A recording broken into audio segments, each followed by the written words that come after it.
Fala, Itavano, tudo bem? Bom, a gente vai começar a falar agora sobre outro país da América Anglo-Saxônica, que é esse país maravilhoso que eu adoro, que é o Canadá.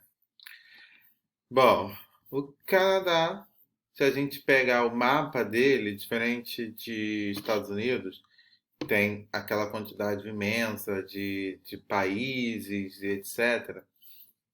De países não, perdão, de estados, né? O Canadá, ele é dividido em províncias, né? O Brasil, ele tem todos os seus estados semelhantes aos Estados Unidos, né? E suas regiões. O Canadá não. O Canadá são províncias que seria semelhante ao que a gente tem de regiões do Brasil.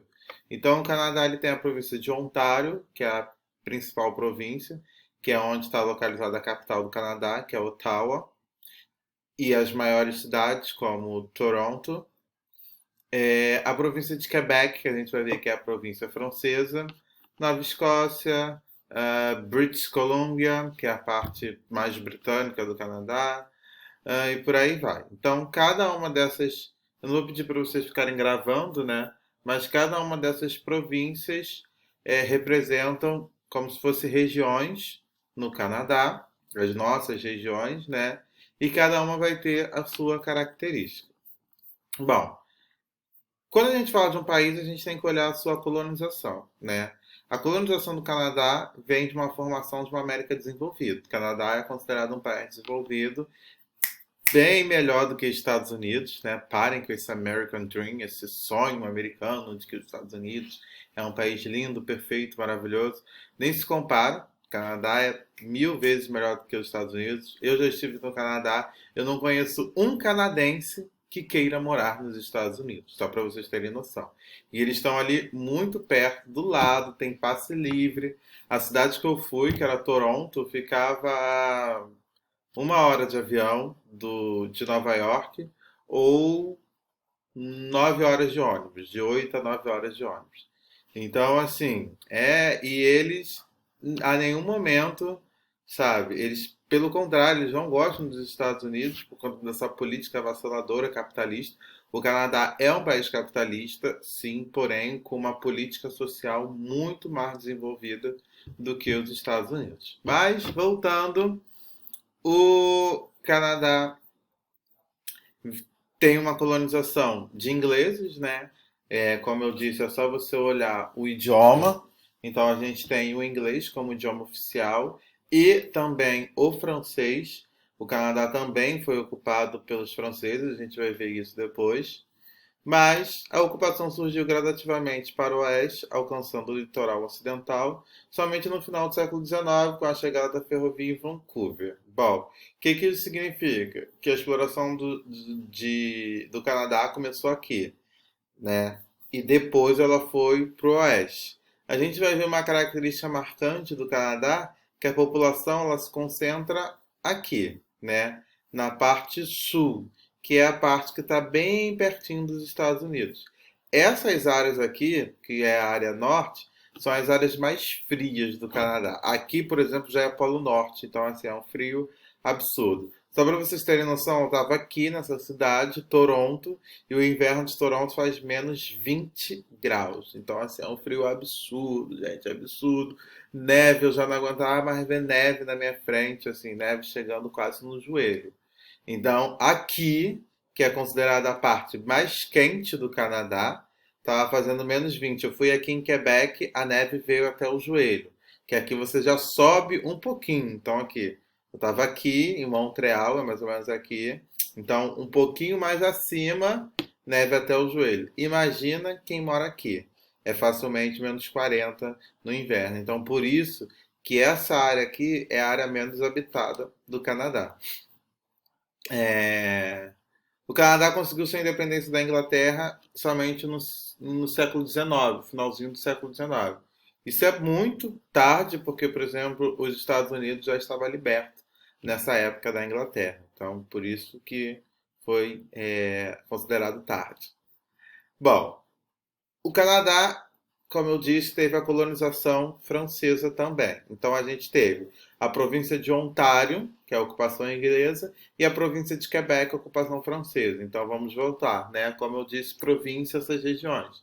Então toda essa região, uma região que foi colonizada pelos ingleses, tem uma grande característica dos ingleses, e já a região do lado é uma província francesa, então tem muita característica da França.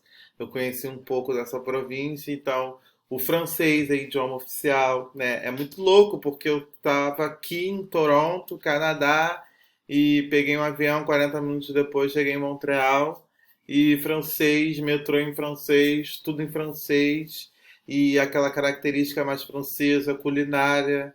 E você pensa, nossa, eu tô no Canadá ainda? Né? Então isso é resquício dessa colonização que é mantida muito forte, é,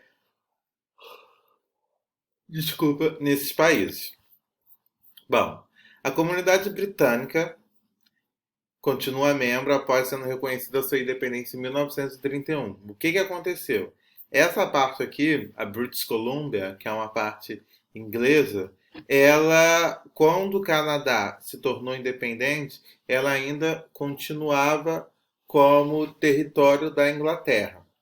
E aí ela conseguiu se libertar da Inglaterra e uma certa independência do Canadá também. Eles são canadenses, porém eles têm uma independência política maior comparada com o resto do Canadá. Eles têm algumas leis próprias que só vigoram no seu território, tá? Bom, a economia canadense é marcada pela extração de recursos naturais, agropecuária moderna, pelo fato de ser um país desenvolvido, e altamente produtiva pela industrialização dependente dos Estados Unidos. É claro que essa proximidade vai facilitar. O Canadá não tem é, recursos naturais, né, principalmente a questão do clima, tão favorável. Então, isso também vai dificultar a sua industrialização. E o fato de estar muito próximo dos Estados Unidos, eles têm uma parceria nessa questão industrial. Em questão de recursos naturais, o subsolo canadense é rico em recursos minerais como urânio, cobre, ouro, magnésio, ferro, petróleo, gás natural e etc. Ou seja, recursos naturais muito importantes para a indústria, né? Então, essa parceria Canadá-Estados Unidos ocorre em relação a isso. Eu te ofereço recursos naturais, você me oferece industrialização.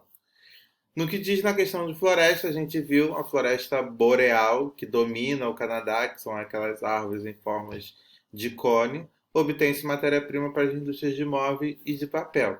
Durante um tempo, muitas casas no Canadá eram de madeira, tá? E hoje, ainda hoje, muito utensílio de madeira é utilizado, mas essas casas foram mudando por conta do frio muito intenso, precisa de aquecedor e madeira não é um bom material para isso. Bom, aqui a gente tem um mapa do Canadá na questão econômica, né? O que a gente tem de produção? Criação intensiva de gado, cereais, floresta por gado, criação de nômades por gado, extração de madeira, caça e agropecuária. Então, a gente percebe que nessa questão o Canadá ele investe muito nessa questão da agropecuária, tá? Criação de animais e agricultura, mas uma agropecuária totalmente mecanizada. E aí o frio, né, intenso ajuda em algumas coisas porque existem frutas que só se desenvolvem no frio. Por exemplo, morango, é... ai, tem uma fruta que eu acho que não. Ela tem no Brasil, mas eu não sei a tradução dela, que é a blueberry, a cereja. Todas essas frutas são frutas de frio que o Canadá aproveita, obviamente, as suas condições climáticas e produz em altíssima quantidade, tá? Bom, a gente vai parar por aqui. Na próxima aula a gente vai continuar os exercícios. Vão vir na live e nesse slide você tem algumas coisas para copiar, porque o livro de vocês não fala muito bem de Canadá. Eu vou deixar os slides para serem copiados e na live os exercícios. Por isso que eu vou dar os exercícios só na live, porque vocês vão copiar alguns slides durante essa semana. A nossa live é na sexta-feira e eu passo os exercícios para vocês entregarem na próxima semana, tudo bem? Bom, então é isso, bons estudos e qualquer dúvida é só perguntar. Tchau, tchau.